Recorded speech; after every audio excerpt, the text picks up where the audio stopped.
Hello, traders. FX Pip Collector here. Today is Friday, September 19th, and this is my analysis for the pound US dollar, and we are on the 4-hour time frame. So, on the pound dollar, I've been saying for pretty much a week now, but even before this market turned down like it did, that this was going to be three waves down, three waves up.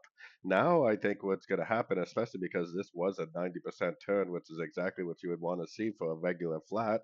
Now I think I would be targeting the 100, 105, or maybe the 90% because those are your targets for a wave C of an regular flat, which so far this is definitely fitting the characteristics of a regular flat.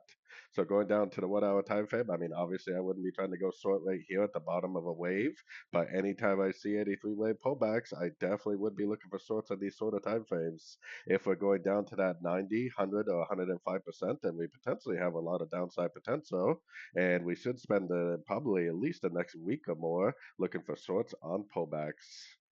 So, anyways, don't forget to check out my website linked over here in the corner. And as always, thank you for watching and happy trading.